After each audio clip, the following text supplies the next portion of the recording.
জীবনের প্রত্যেক মুহূর্ত আমাদের কিছু না কিছু শিক্ষা দেয়, নির্ভর করছে আমাদের দৃষ্টিভঙ্গির ওপর। যেমন নদী হলো আমার অত্যন্ত প্রিয়, নদীতে ভ্রমণ করতে আমার খুব ভালো লাগে। কি বলেন? নদীতে সবসময় নতুন কিছু থাকে, ও পুরনো কিছুই নিয়ে বসে থাকে না। সবসময় প্রবাহমান, কখনো থামে না। ততক্ষণ থামে না যতক্ষণ না সাগরে গিয়ে সমাহিত হচ্ছে। ঠিক এইভাবেই আমাদেরও উচিত নিজের জীবন অতিবাহিত করা, নদীর মতো। প্রত্যেক মুহূর্ত নতুন, তাই সেইভাবেই জীবনযাপন করুন। পুরনো কিছুই একত্রিত করে রাখবেন না, বিগত স্মৃতির মাঝে নিজেকে হারিয়ে ফেলবেন না। এই যে বর্তমান, এই যে মুহূর্ত, সেটাই হলো সর্বশ্রেষ্ঠ। এর মাঝেই জীবনযাপন করুন, নদীর মতো প্রবাহমান হতে শিখুন। আপনি শিখে গেলে তাহলে মনে রাখবেন, আমার আপনার মাঝে বিচরণ করতে বড়ই ভালো লাগবে। যে ব্যক্তি আনন্দের সাথে জীবনের প্রত্যেকটা মুহূর্ত অতিবাহিত করে কোনো চিন্তা ছাড়াই প্রবাহমান হয়, কখনোই থামে না যতক্ষণ না মুক্তি লাভ করছেন, এমন ব্যক্তির মধ্যেই রাধাকৃষ্ণ বসবাস করেন। তাহলে আসুন আমার সাথে ভালোবেসে বলুন, রাধা রাধা। আপনি অবশ্যই কোনো গাছ দেখে থাকবেন যেখানে অনেক ফল রয়েছে। সেই গাছের ডালগুলি নিজে থেকেই নত হয়ে যায়। কেন? যাতে মানুষ, প্রাণী, এরা সকলে যাতে সেই ফল খুব সহজে গ্রহণ করতে পারেন। এটাই হলো প্রকৃতির শিক্ষা, এটাই হলো প্রকৃতির নিয়ম। মানুষেরও কিছুটা এরকমই হওয়া উচিত। যদি আপনি সাফল্যের চরম সীমায় পৌঁছে যান, অনেক বেশি ধন অর্জন করে ফেলেন, তখন মনে রাখবেন যে আপনি যেন অহংকারী না হয়ে পড়েন। বিনম্র থাকতে হবে। সেই ধনকে ব্যবহার করতে হবে উচিত কাজের জন্য। সেই ধনের দ্বারা সমাজের মঙ্গল করা উচিত, সকল মানুষকে সাহায্য করা উচিত যাদের ধনের অভাব আছে। যদি ধনী হওয়া সত্ত্বেও আপনি ধনের সদ্ব্যবহার এই সমাজের মঙ্গলের জন্য, তার ভালোর জন্য না করেন, যদি আপনি ধন দান না করেন, তাহলে এই ধন অহংকার রূপী বিষে পরিণত হয়ে আপনাকেই নাশ করবে। তাই ফলে ভরা গাছের মতো নত হয়ে থাকুন, বিনম্র হয়ে থাকুন, দান করুন, আর আমার সাথে ভালোবেসে বলুন, রাধা রাধা। জল এ হলো জীবনের আধার পঞ্চতত্ত্বের মধ্যে একটি, আর অত্যন্ত বিশেষ।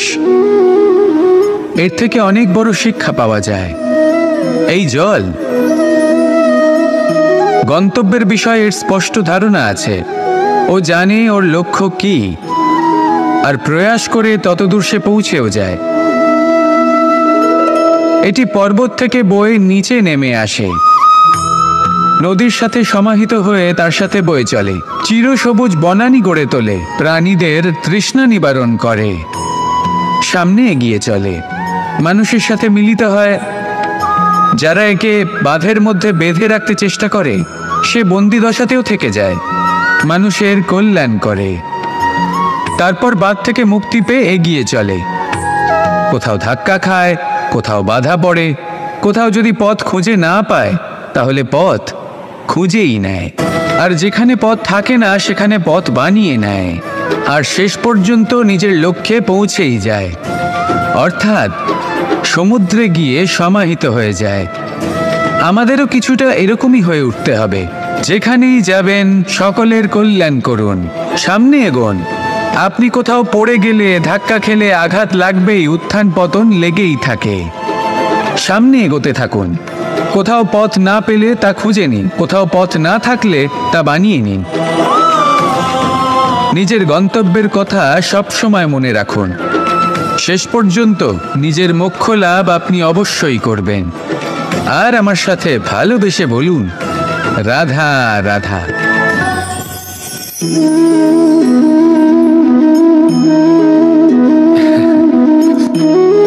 ঘুমের মধ্যে আমরা বিভিন্ন ধরনের স্বপ্ন দেখি, কিছু সুখের, কিছু দুঃখের, কিছু অত্যন্ত ভয়ানক। কিন্তু সত্যি কথা বলতে এর উপর আমাদের কোনো নিয়ন্ত্রণ নেই। কিন্তু আমি এমনও কিছু ব্যক্তিকে দেখেছি যারা খোলা চোখে স্বপ্ন দেখেন এবং তা যাপন করেন। নিজেদের একটা আলাদা স্বপ্নের নগরী আছে ওনাদের, সেখানেই জীবনযাপন করেন। আসল বাস্তবটা কি তাতে ওনাদের কিছুই যায় আসে না। এমন কিছু মানুষ আছেন যাদের কাছে বিন্দুমাত্র জ্ঞান নেই, সে না হয় ঠিক আছে, কিন্তু জ্ঞান এমনভাবে প্রদান করবেন যে মনে হবে সংসারের সমস্ত জ্ঞান তাদের কাছেই রয়েছে। এমন কিছু মানুষ আছেন যারা ভালোবাসতে জানেন না, আর তাও আমি মেনে নিলাম, কিন্তু কথা এমনভাবে বলবেন তাতে মনে হবে যেন প্রেমের বিষয়ে সবকিছু শুধুমাত্র ইনিই জানেন। এবার আমি এমন কথা অবশ্যই বলছি না যে আপনি এরকম করেন, কিন্তু যদি কোনো ব্যক্তি এরকম করেন তাহলে তার এটা মাথায় রাখা উচিত যে সেই ব্যক্তি অন্য কারোর সাথে নয়, নিজের সাথে অনুচিত করছেন। কারণ এমন কাজ করে উনি নিজের দোষ, নিজের অপগুণ সংসারের কাছে নয়, নিজের কাছে লুকোচ্ছেন। আপনি যদি নিজেকে বুঝতে না পারেন, সম্পূর্ণরূপে নিজেকে আকলন না করেন, নিজের অপগুণ, নিজের দোষ পূর্ণরূপে না বুঝতে পারেন, তাহলে এটা কি করে বুঝবেন যে নিজেকে কিভাবে শুধরে নিতে হবে? আপনাকে নিজের সত্য স্বীকার করতেই হবে, তারপরেই আপনি নিজেকে পরিবর্তন করতে পারবেন। তাহলে স্বপ্নে নয়, বাস্তবে বাঁচুন, আনন্দে বাঁচুন, আর আমার সাথে ভালোবেসে বলুন রাধা রাধা। যতক্ষণ আমরা এই সংসারে জীবিত ততক্ষণ আমাদের সাথে সবকিছু থাকে, আমাদের ধন, সুখ স্বাচ্ছন্দ্য, আমাদের মিত্রগণ, আমাদের পরিবার, এই সমাজ, এই সবকিছু আমাদের সাথে থাকে। যেদিন আমরা এই সংসারকে ত্যাগ করব, এদের মধ্যে কেউ আমাদের সাথে যাবে না, না ধন, না স্বাচ্ছন্দ্য, না সম্পত্তি। এই সকল মানুষ, এই সমাজ, এরা শুধুমাত্রই শ্মশান পর্যন্ত আমাদের সাথে থাকতে পারবেন। তারপরে যদি আমাদের সাথে কিছু যেতে পারে তাহলে তা শুধুই আমাদের ধর্ম। আর এই সংসারে আমরা নিজেদের যে সুনাম রেখে যাই সেটা সম্ভব শুধুমাত্র কর্মের দ্বারা। সেই জন্য সংসারে যতদিন পর্যন্ত জীবিত আছেন, যদি কিছু অর্জন করতে চান তাহলে ধর্ম অর্জন করুন, ধর্মের বিষয়ে স্পষ্টতা অর্জন করুন এবং কর্ম অর্জন করুন।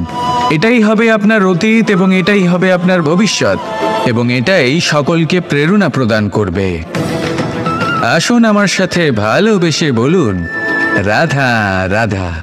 বস্ত্র আমাদের সকলের প্রিয়, এটা আমাদের জীবনযাপনের জন্য প্রয়োজনীয়। আমরা সবসময় চেষ্টা করি সেই বস্ত্র পরতে যা পরলে আমাদের দেখতে ভালো লাগে, কিন্তু কখনো এই কথা ভেবে দেখেছেন যে কিছু বস্ত্র যদি স্বচ্ছ হয় তাহলে তা পুরনো হলেও দেখতে ভালো লাগে? ঠিক তেমনই যেমন কোনো খাবার যদি মশলাদার না হয়, অত্যন্ত সুস্বাদু নাও হয়, কিন্তু যদি তা গরম হয়, টাটকা হয়, তাহলে খেতে ভালোই লাগে। ঠিক সেইভাবেই যদি কোনো ব্যক্তি সুন্দর নাও হয় কিন্তু তার কথা খুবই মধুর হয়, তাহলে সেই ব্যক্তি সকলের প্রিয় হয়। কোনো ব্যক্তি যদি ধনবান নাও হন কিন্তু তিনি যদি গুণী হন, তাহলে এই সংসারে সম্মান লাভ করেন। সেই জন্য কখনো এই বিষয়ে দুঃখ পাবেন না যে আপনার কাছে ভৌতিক স্বাচ্ছন্দ্য নেই। আপনার কাছে সব থেকে বড় বস্তু, সব থেকে মূল্যবান বস্তু যেটা আছে সেটা হলো আপনার আত্মা, আপনার মন, আপনার বিচারধারা, আপনার গুণ, আপনার কথা। খুব সুন্দর একটা কাহিনী আছে। একবার এক ব্যক্তি নিজের অসফলতার জন্য ত্রস্ত হয়ে সময় দেবতার তপস্যা করতে বসলেন। উনি তপস্যা করলেন এবং সময় দেবতা প্রসন্ন হলেন, মানুষের রূপ ধারণ করে ওনার সামনে প্রকট হলেন। এবার সেই ব্যক্তি ওনাকে জিজ্ঞেস করলেন যে কি এমন আছে যার জন্য আপনি বারবার জয়ী হন আর আমি চিরকাল পরাজিত হয়ে থাকি? কেন এত পরিশ্রম করা সত্ত্বেও আমি সাফল্য লাভ করতে পারি না? তখন সময় দেবতা উত্তর দিলেন যে দিন হোক বা রাত, ঝড় হোক বা ভূমিকম্প, রোদ হোক বা বৃষ্টি হোক, সময়ের সূত্রপাত হোক বা প্রলয়, আমি থামি না, আমি চলতেই থাকি। আর সেই জন্য যিনি থেমে যান তিনি পরাজিত হন আর আমি জয়ী হই। এটাই আমাদের শিখতে হবে। জীবনে সবসময় চলতে থাকুন, কখনো থামবেন না। হ্যাঁ, কিছুক্ষণের জন্য বিরতি নিতে পারেন, বিশ্রাম করার জন্য, নিজেকে আরো সশক্ত করে তোলার জন্য, কিন্তু থেমে যাবেন না। নিরন্তর কর্ম করতে থাকুন, পরিশ্রম করতে থাকুন, তবেই এই সংসার আপনাকে মনে রাখবে। আসুন আমার সাথে ভালোবেসে বলুন, রাধা রাধা। মানুষ তার জীবনে দুই ধরনের পরিস্থিতিকে খুব ভয় পায়। এক, কোনো কারণবশত কারোর সামনে নত হওয়া। দুই, কোনো কারণে নিজের চরিত্র থেকে, নিজের মূল্যবোধ থেকে বিচ্যুত হওয়া। এবার কেন হয় এরকম যে কথায় কথায় কারোর সামনে নত হতে হয়? কেন বারংবার নিজের চরিত্র থেকে চ্যুত হতে হয়? এরকম কেন হয়? এটা তখনই হয় যখন আমাদের শিক্ষা এবং মূল্যবোধের অভাব থাকে। যদি মানুষের মধ্যে প্রকৃত শিক্ষা থাকে তাহলে এই সংসারে কোনো সময় এবং কারোর সামনেই নত হওয়ার কোনো প্রয়োজন নেই। যদি মানুষের মধ্যে মূল্যবোধ থাকে তাহলে তাকে নিজের মূল্যবোধ বা চরিত্র থেকে বিচ্যুত হতে হয় না, তা সে যাই হয়ে যাক না কেন। কোনো বালককে যদি জন্ম থেকেই সুশিক্ষার অধিকারী করা হয়, শিক্ষিত করা হয়, মূল্যবোধের অধিকারী করা হয়, তবে সে এই সংসারে এমন কর্ম করবে যাতে সে নিজেকে, নিজের পরিবারকে, সমগ্র সমাজকে গর্বিত করতে পারে। শিক্ষা লাভ করুন, মূল্যবোধ লাভ করুন এবং আমার সাথে ভালোবেসে বলুন, রাধা রাধা। আমাদের সকলের জীবনে একটা লক্ষ্য থাকে যেটা আমরা লাভ করতে চাই। ঠিক যেন একটা প্রতিস্পর্ধা বিদ্যমান যে কে সব থেকে আগে নিজের লক্ষ্যে পৌঁছতে পারবে। আর সেই জন্য আমরা সকলেই খুব তাড়াতাড়ি এগোতে চেষ্টা করি, বড় এবং দীর্ঘ পদক্ষেপ ফেলি যাতে তাড়াতাড়ি নিজের লক্ষ্যে পৌঁছতে পারি।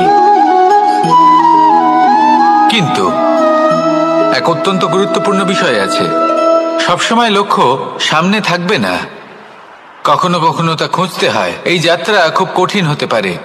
আর ঠিক এই কারণেই সবসময় দ্রুত গতিতে চলা বা তাড়াতাড়ি পথে চলা সেটা আবশ্যক নয়। তার থেকেও বেশি গুরুত্বপূর্ণ হলো ভেবেচিন্তে তারপর পথ চলা। যদি ভেবেচিন্তে পদক্ষেপ ফেলেন, চলতে পারেন, তাহলে সেটাই সর্বশ্রেষ্ঠ পদক্ষেপ। কখন কোন দিকে যেতে হবে, কখন কোথায় দিক পাল্টানো যাবে না, কখন গতি বেশি রাখতে হবে, কখন কম, কখন থামবো, কখন চলবো, এই সব কিছুর বিষয়ে জ্ঞান অত্যন্ত গুরুত্বপূর্ণ এবং ভেবে চিন্তে চলতেই হবে। সেই জন্য শুধু তীব্র গতিতে সামনে এগোলে চলবে না, ভাবনা চিন্তা করে এগোতে হবে। আসুন আমার সাথে ভালোবেসে বলুন, রাধা রাধা।